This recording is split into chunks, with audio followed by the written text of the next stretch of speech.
դա արտահայտել ենք մենք 3 նախարարությունների անվանման եւ գործառույթների փոփոխության մասին են նախագծով, որը ինչքան հասկացա այսօր էլ դեռ ազգային ժողովում գոնե միջև այս պահը չի քննարկվում, բայց առաջիկայում կքննարկվի կառավարության կառուցվածքի եւ գործունեության մասին օրենքում մեր առաջարկած փոփոխությունները։ Առաջին փոփոխությունը, որին ուզում եմ անդրադառնալ, արտաքին գործերի նախարարությունը արտաքին գործերի եւ միջազգային առևտրի նախարարություն անվանելու նախաձեռնությունն է եւ սա էլ կապ ունի իմ նշածի հետ։ Սկզբունքորեն այսօր առաջավոր փորձը հենց սրա մասին է, որովհետեւ զարգացած շատ երկրներում հենց անվանման մեջ արտահայտվում է կա արտաքին գործերի եւ առևտրի նախարարություն տարբեր վարիացիաներով, բայց մանդատի մեջ նախարարության սովորաբար միջազգային տնտեսական հարաբերությունների զարգացումը մտնում է։ Մեր դեպքում դա տեղի չի ունեցել եւ ի վերջո դա ունեցել է եւս մեկ շատ օբյեկտիվ պատճառ։ Պետք է ընդունել, որ ըստ էության երրորդ հանրապետության գոյության ողջ ընթացքում արտաքին գործերի նախարարության գործունեության եթե չչափազանցնենք 75-80%-ը կապված է եղել հակամարտության կամ հակամարտության օրակարգից բխող գործողությունների եւ գործունեության հետ։ Հիմա եւ ըստ էության տնտեսական օրակարգերը, ասենք այդպեսի ըմբռնում եղել է, որ լավ կլինի, որ տնտեսական օրակարգերն էլ սպասարկենք մենք արտաքին հարաբերություններում, բայց դա այդքան էլ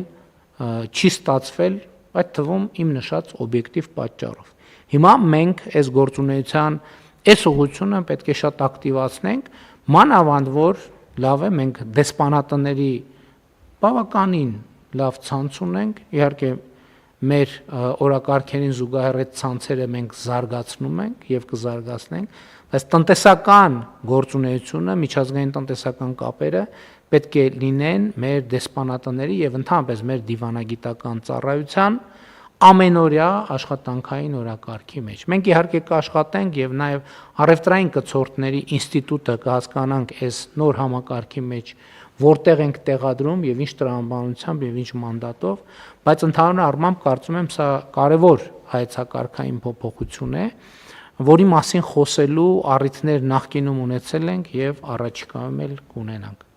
Հաջորդը, որի մասին ուզում եմ ասել, մենք բարձր տեխնոլոգիական արդյունաբերության նախարարությունը անվանում ենք, վերանվանում ենք, առաջարկում ենք վերանվանել բարձր տեխնոլոգիական արդյունաբերության եւ արհեստական բանականության նախարարություն։ Դրդապատճառները ակնհայտ են, որովհետեւ արհեստական բանականությունը արդեն ամենօրյա ռեժիմով մտնում է մեր իրականություն եւ մենք պետք է այդ իրականության հետ առնչվելու ինստիտուտներ ունենանք եւ մեր ընկալումը այն է, որ նախարարությունում կձևավորվի նաեւ արհեստական բանականության գրասենյակ, լավ լուրն այն է, որ արհեստական բանականության ենթակառուցվածքը այլևս մեզ համար նորությունների թողարկման մեջ գտնվող նյութ չէ եւ ընդամենը վերջին 1 տարվա ընթացքում մենք շատ լուրջ եւ էական զարգացումներ ենք արձանագրել,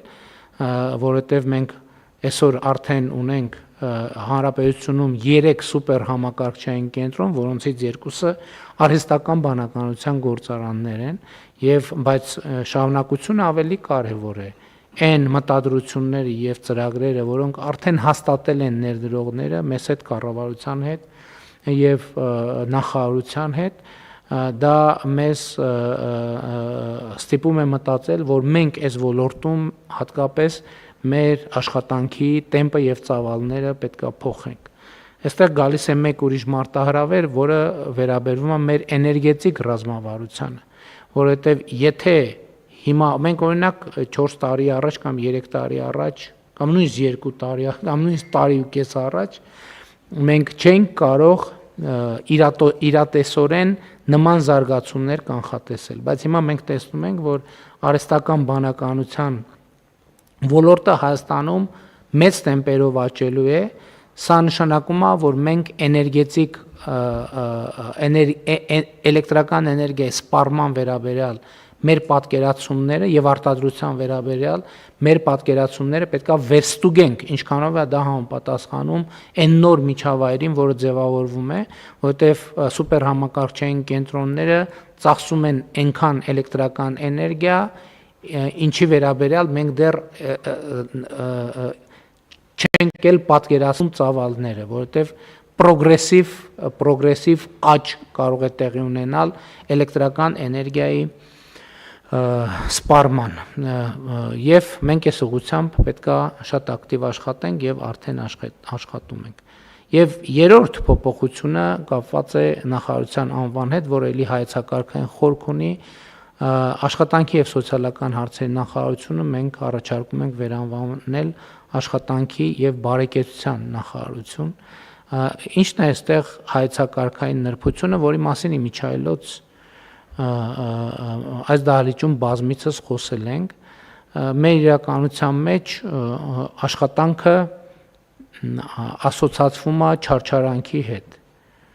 եւ այստեղից տրամաբանորեն բխում է, որ երբ որ աշխատանք ոնց շարունակենք այդ նախադասությունը եւ սոցիալական պաշտպանություն։ Այստեղ մի քիչ կարծում եմ խորհրդային տրամաբանություն էլ կա, որտեղ տրամաբանությունը հետեւյալն է, որ մարդը պետք է աշխատի, բայց իր սոցիալական հարցերը, իր հարցերը, բարեկեցության հարցերը պետք է լուծի պետությունը։ Այսինքն մարդը պետք է աշխատի որպես իր պարտականություն, բայց բարեկեցության հարցերը պետք է լուծի պետությունը պետք է տա բնակարան, պետությունը պետք է տա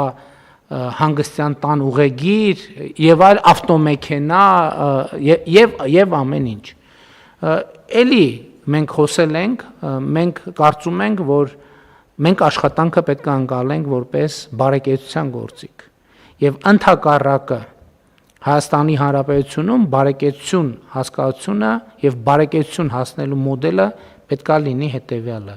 կրթություն, աշխատանք, մասնագիտական կարողությունների զարգացում, առողջ ապրելակերպ, աշխատանքային վաստակ։ Այսինքն բարեկեցությունը մենք այս շրջանակում ենք պատկերացնում եւ մեզ համար շատ կարեւոր է այս ընկալումը լինի, որ աշխատանքը բարեկեցության հասնելու գործիք է։ Որն է այդ ճանապարհին պետության անելիք։ Պետության անելիքը,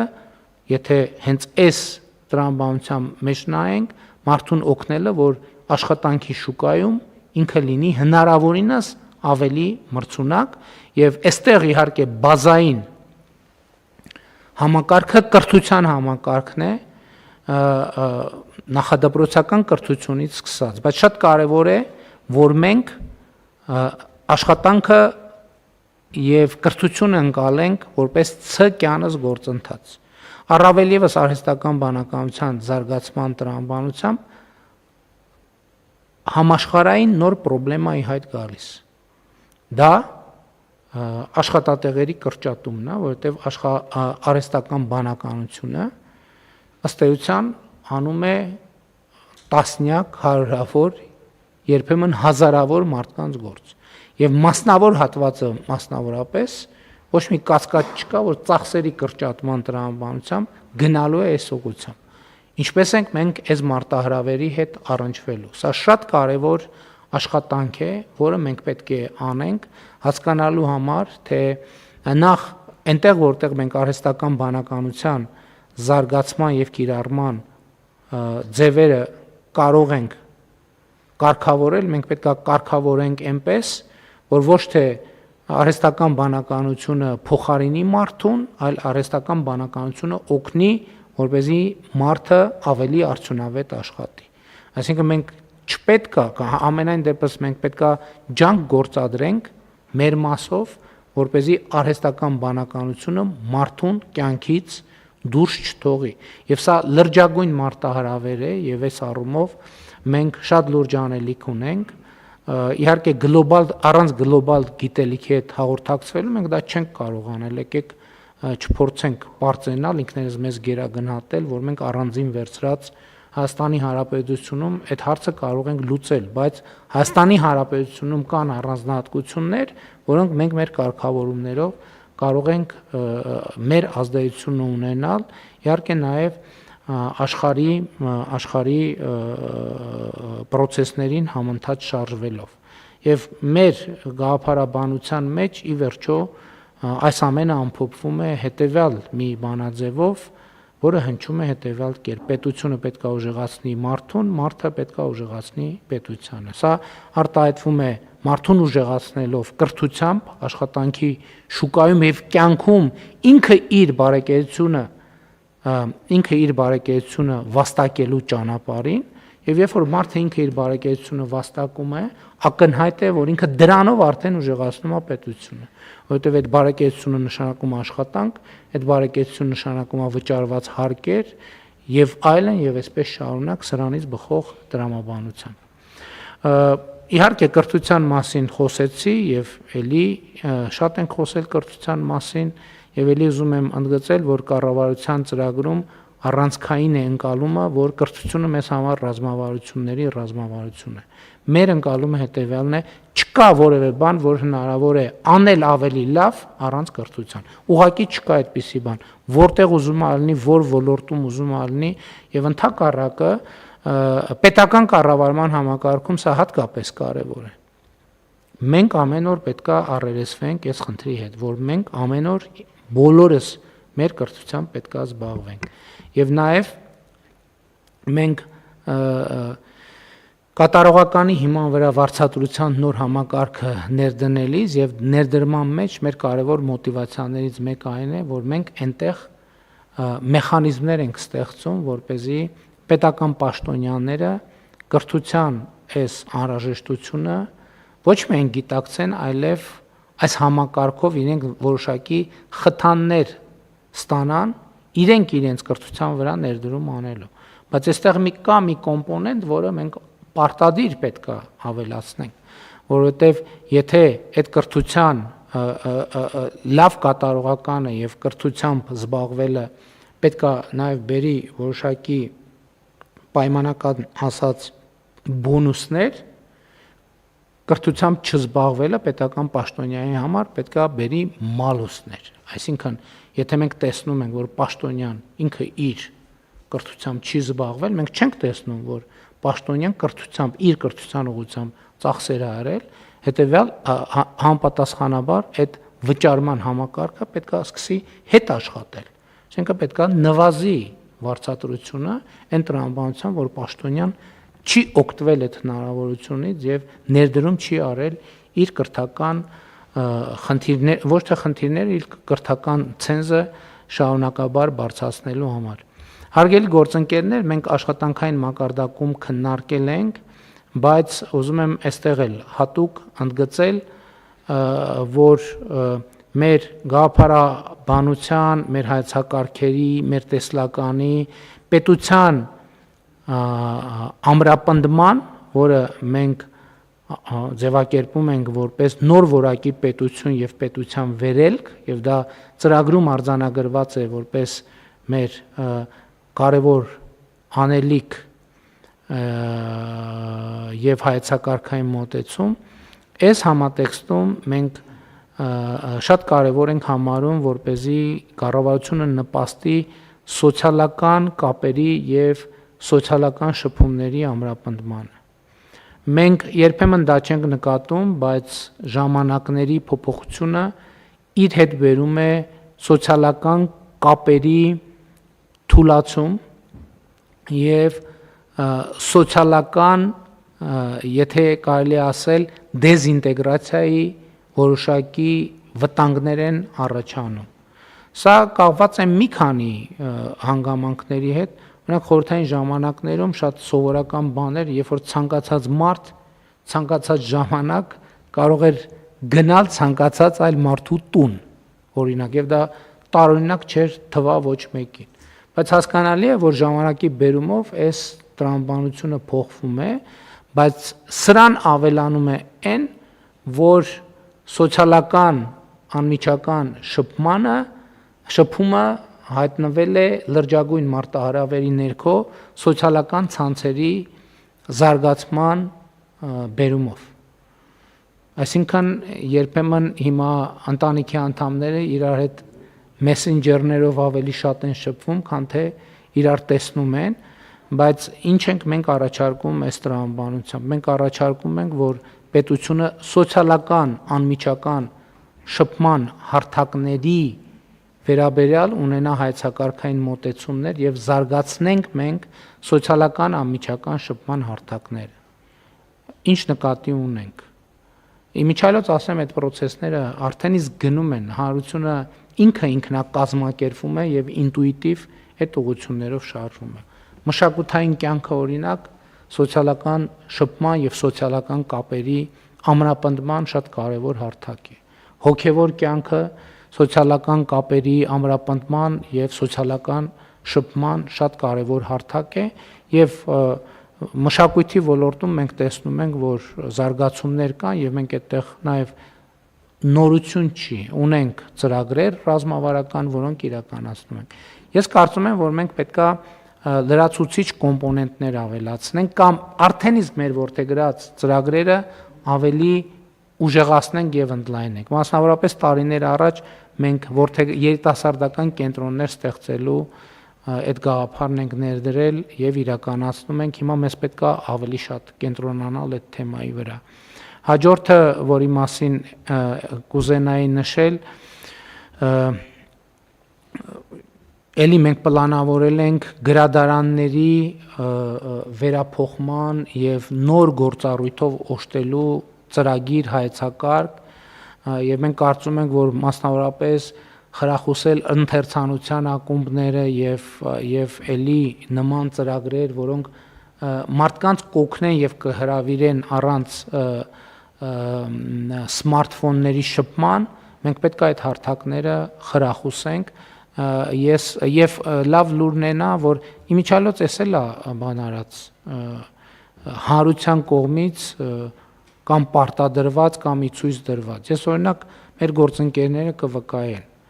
որ երբ որ մենք խոսել ենք գրադարանների վերափոխման մասին, ներդրումներ անելու անհրաժեշտության մասին, ես շատ հոռետես եմ եղել, որ թե ինչքանով այդ հնարավոր է այդ հարթակները ակտիվացնել, բայց շատ անսպասելի 1-2 տեղից ստացել եմ հրավերներ, որ մարդիկ հրավիրել են այցելել, տեսնել ոնց են ապրում իրենք, այսինքն գրադարաններ եւ այլն, եւ ես մեծ հաճույքով արձանագրել եմ, որ գրադարաններում կյանք կա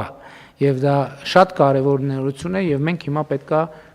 նպաստենք այդ կյանքի հետագա զարգացմանը։ Հաջորդ խնդիրը լավ լուրը եւ նորությունը հետեւյալն է, որ մենք 300 դպրոց 500 մանկապարտեզ ծրագրով ստեղծել ենք բավականին բարձր որակի ֆիզիկական ենթակառուցվածք եւ մենք այդտեղ այդ ենթակառուցվածքների ճարտարապետական առանձնահատկությունների հետ առնչվելով հասկանում ենք, որ մենք խնդիր ունենք եւ ունենք հնարավորություն, որպեսզի դասապրոցեսներից դուրս այդ հարթակները ծառայեն համայնքներին, սոցիալական շփումների, սոցիալական կապերի եւ սոցիալական շփում ասելով մենք նաեւ կրթությունը նկատի ունենք, ոչ ֆորմալ կրթությունը ինքը նույնպես սոցիալական շփման հարթակ է եւ այստեղ էլ մենք մեր ընկալումները պետքա փոխենք, որ դպրոցները դասապրոցեսը ավարտվեց, դռները փակում ենք, գնում ենք տներով։ Ոչ այդ ենթակառուցվածքները մենք ստեղծել ենք, որպեսզի լիարժեք ծառայի համայնքին։ Հիմա օրինակ մենք շատ մանկապարտեզներում ունենք այնքան մակերեսներ, որոնք էականորեն ավելին են, քան անհրաժեշտ են հենց մանկապարտեզի բուն նախադպրոցական կրթության process-ը կազմակերպելու համար։ Դպրոցների դեպքում էլ կան այդպիսի իրադրություններ, բայց դպրոցների դեպքում նաև օրվա մի մասը առնվազն ազատ է։ Մենք պետքա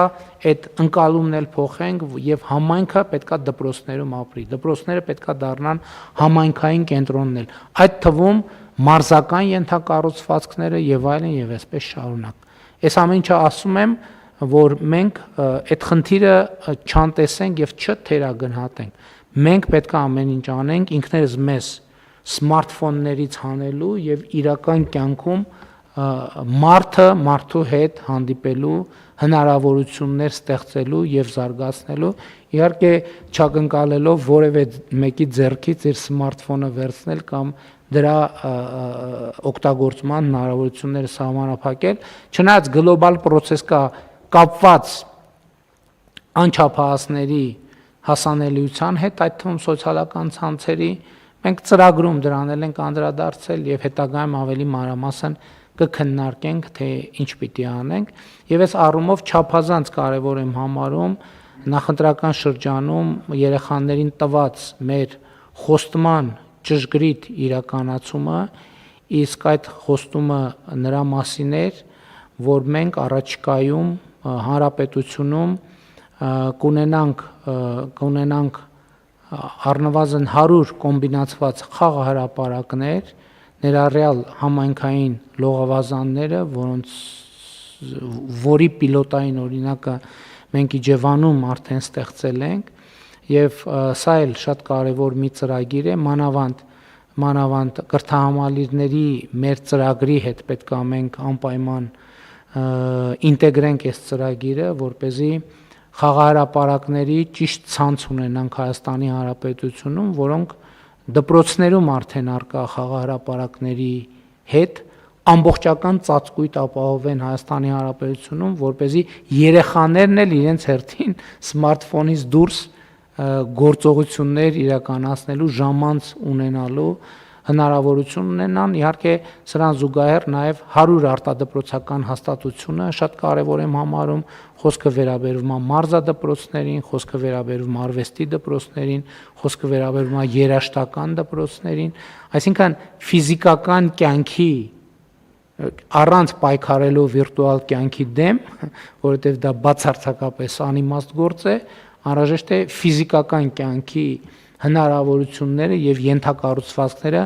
մաքսիմալ ուժեղացնել, որովհետեւ իրականությունը այն է, որ վիրտուալ կյանքի զարգացումը մի ինչ որ կետից ֆիզիկական կյանքի նկատմամբ պահանջարկը եւ հետաքրքրությունը ավելի մեծացնում է եւ